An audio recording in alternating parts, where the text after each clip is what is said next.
Why, hello, if it isn't the triumphant traveler. And why might you be visiting the shrine? A sign of piety, perhaps? You literally told us to come meet you here! I was just joking. I've been waiting for you.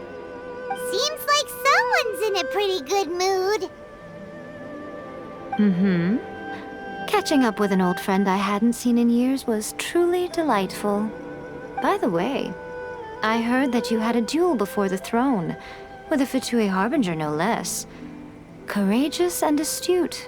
I must say, I am most impressed. Defeating Signora head-on in a duel means that your strength exceeds my expectations. Still, you did end up victorious. I gather congratulations are in order.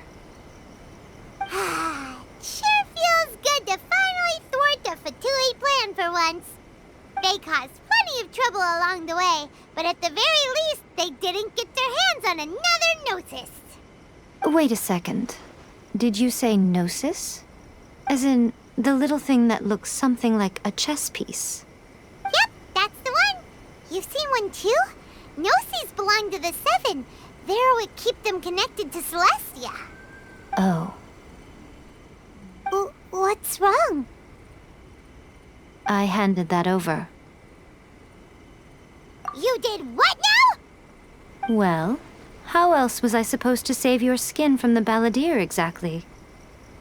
The Balladeer is number 6 of the Fatui Harbingers. In terms of strength, he is superior to Signora. I'm not the kind of person who risks life and limb for any old reason.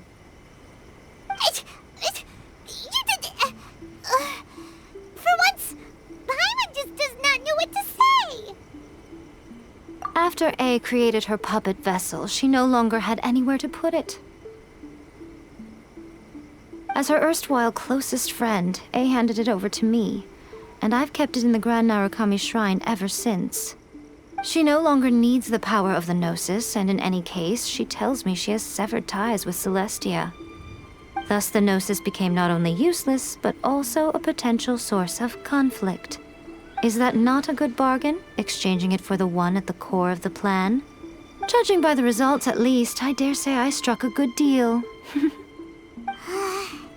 When you put it like that, Paimon has to agree. The Traveler is worth more than a Gnosis. Well, what's done is done, and Paimon heartily thinks we'll be getting it back now. Let's leave the past in the past. So anyway, you still haven't told us why you called us here today. It's to thank you. Really? You intend to travel all over Teyvat, and the time has come for the Inazuma leg of your trip to come to an end, has it not? As a mark of my gratitude, I will answer any questions you may have about the road ahead or the events of the past. What would you like to know about?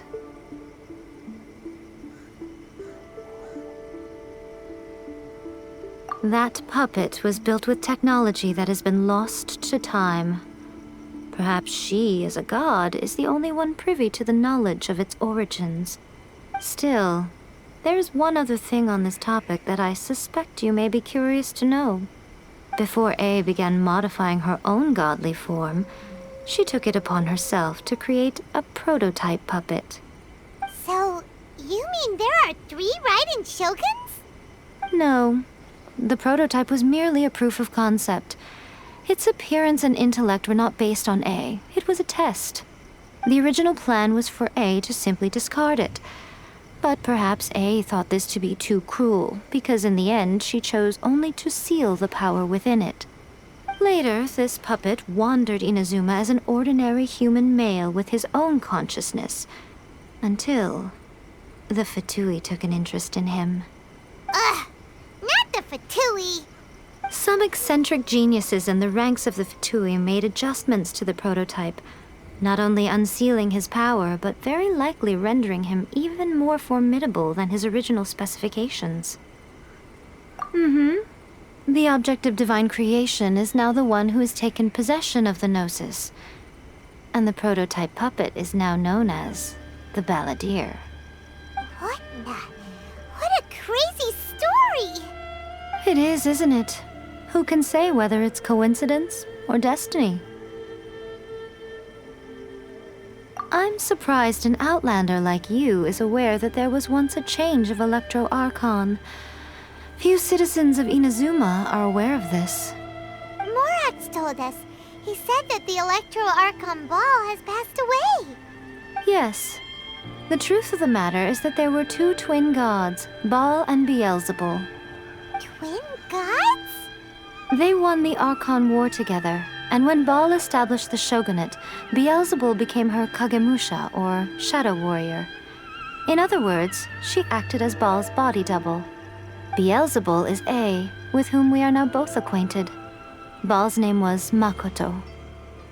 As far as the world was aware, there were not two, but one. They complemented each other, and they ruled Inazuma jointly, so there was no need for the public to know the truth.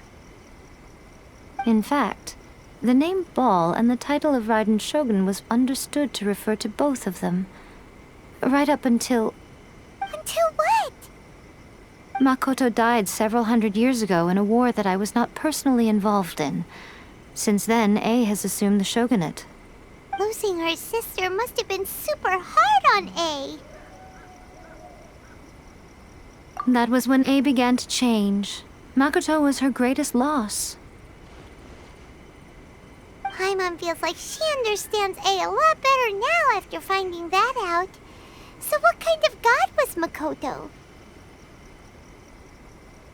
I didn't spend a great deal of time with her, but my impression was she was a gentle god, who in each moment cherished the beauty of what was before her. Wow! Sorry, I haven't a clue. I'm also unfamiliar with the god you describe. But if you still have doubts about A, I would say they are misplaced. Not only does she not fit your description, but she voluntarily gave up her gnosis long ago, severing her ties with Celestia in the process. That's good to hear. Otherwise, given that I'm her familiar, it could have made our relationship rather awkward, don't you think? Don't worry, we aren't looking to pick a fight with you. I wish you the best of luck. May you soon discover the truth behind it all. As for your brother's whereabouts, I will use all the resources at my disposal to investigate it, and I will also borrow some of Ayato's people from the Shiumatsuban. I'll let you know if I find out anything. Consider it part of my means of thanking you. After leaving Inazuma, I think it would be easiest for you to go to Sumeru. Ooh, Sumeru! We've run into loads of scholars from there on our journey so far. Yes, well, Sumeru is the land of the god of wisdom, where the quest for wisdom and knowledge is never-ending. But their obsession gives rise to some truly inexplicable things. For example, in Sumeru, knowledge is holistically managed as a resource. Knowledge is a resource? Yes. I don't know whether it was the sages or Lesser Lord Kusanali who came up with the idea. Lesser Lord Kusanali? That's a cute name. Oh, you haven't heard. Lesser Lord Kusanali is the deity in whom the people of Sumeru place their faith. It's their chosen term of endearment for her.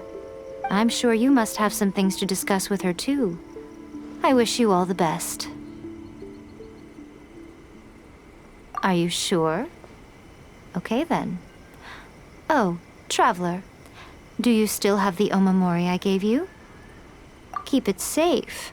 Is that all you intend to do with it? There was me thinking that you might hang it around your neck to show off to the world, telling everyone who inquired that it was given to you by none other than Yae Miko, the wise and beautiful. Who in their right mind would do that?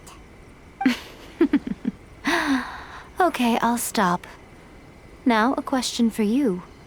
Traveler, what is your ambition? I see. But that is merely a small goal, based on what preoccupies you here and now. Your ambition should be something that transcends the world below and the starry sky above. Something that shines in unison with fate itself. Perhaps the reason you do not possess a vision is that such an ambition has yet to be engendered within you. It's a possibility. Continue on your journey, and maybe that moment will come to pass.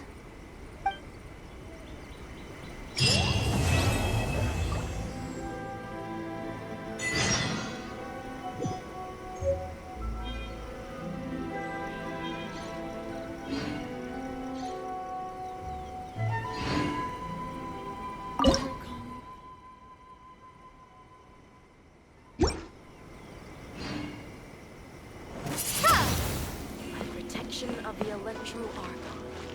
May the blossoms of the sacred...